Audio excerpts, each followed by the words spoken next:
বিশ্ববিদ্যালয় হচ্ছে বর্ণিল ও আনন্দোচ্ছটা জীবন। নূপুর ও রাজের কলেজের দণ্ডি পেরিয়ে বিশ্ববিদ্যালয় জীবন শুরু হয়। রাজ ও নূপুর একই বিভাগে অ্যাডমিশন নেয়।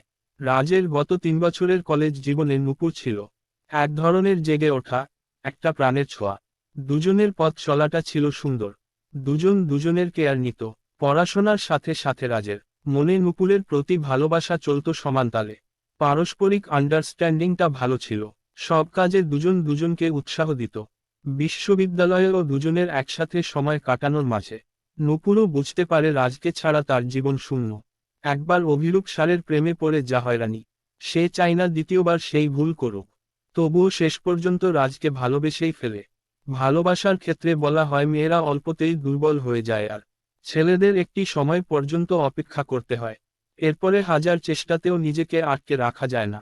আর মন থেকে যখন ভালোবাসা আসে তখন পৃথিবীর কোনো শক্তি তাকে আটকে রাখতে পারে না। ছেলেদের ক্ষেত্রেও ঠিক তেমন। মন থেকে যখন তাদের মাঝে এই ভালোবাসা আসে তখন তার কাছ থেকে তার প্রেয়সীকে কেউ আলাদা করতে পারে না। ঠিক এমনটাই ঘটেছে নূপুরের জীবনে। নূপুর প্রথমবার রাজের বাড়িতে যায়। তার বাড়ির সবাই জানত নূপুরকে রাজের পছন্দ। নূপুরের আচার আচরণে রাজের ফ্যামিলির সবাই মুগ্ধ।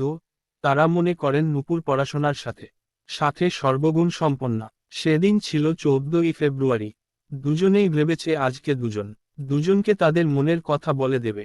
রাজ একগোছা গোলাপ কেনে, আর এদিকে নূপুরও গোলাপ কিনে ব্যাগের মধ্যে রেখে দেয়। তারপর রাজ নূপুরকে বলে ক্যান্টিনের পেছনের আমগাছটার পাশে দাঁড়াতে।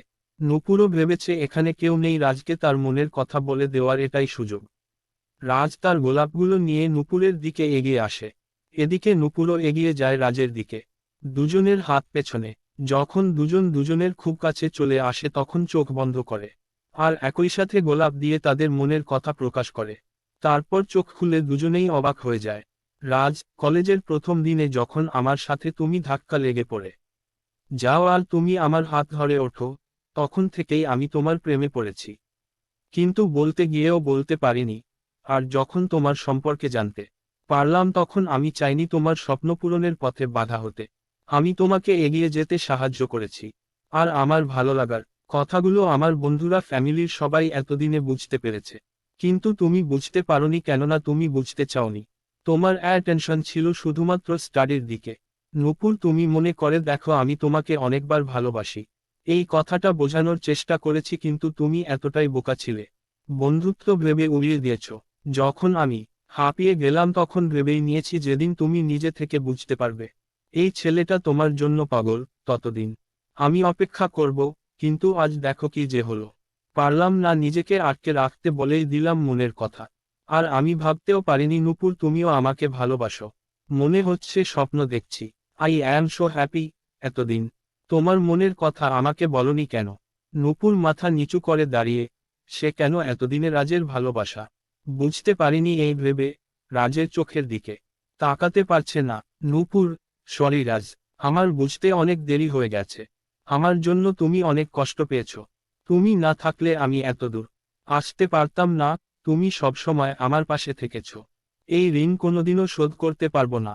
রাজ, ধুর বোকা মেয়ে, কষ্ট কোথায় পেয়েছি? তুমি আমার জীবনে সুখ এনে দিয়েছ। তোমার সাথে থেকে প্রতিটা মুহূর্ত বুঝতে পেরেছি। জীবনে ভালো থাকার আনন্দগুলো তুমি হয়তো আমার বন্ধুদের কাছে শুনে থাকবে। আগের রাজ আর এখনকার রাজের মধ্যে অনেক তফাৎ। সেটা শুধুমাত্র তোমার জন্য। যাই হোক, এসব ছাড়ো। মুচকি হেসে, সত্যি আমরা বয়ফ্রেন্ড গার্লফ্রেন্ড তো? নূপুর, আবার শুরু হয়ে গেল তোমার ফাজলামি। হ্যাঁ, আমি তোমাকে ভালোবাসি রাজ।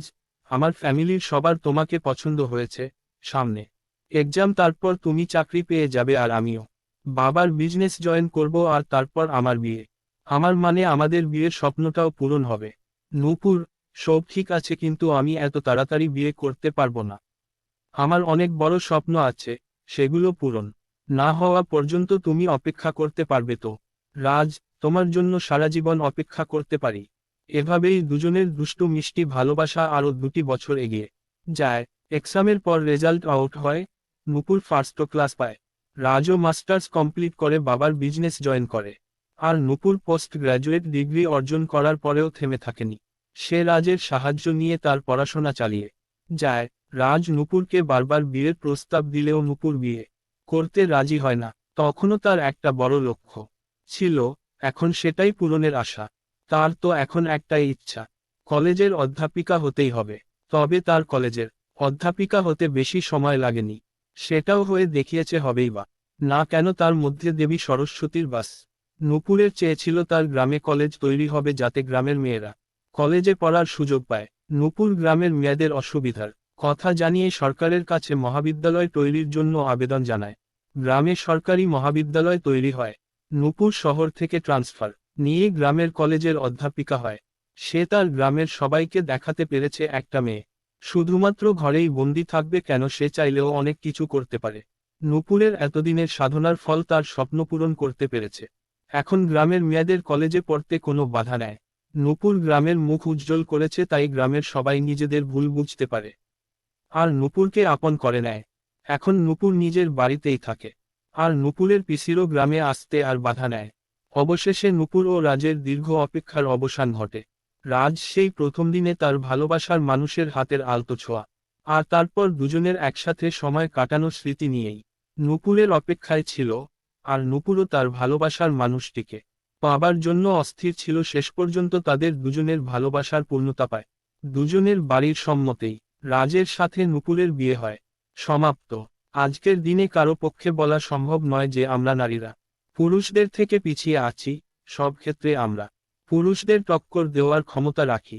তাই নারী জাতিকে আমি জানাতে চাই যে নিজেকে কখনো দুর্বল ভেবো না, কারণ তুমি নারী শক্তির অংশ।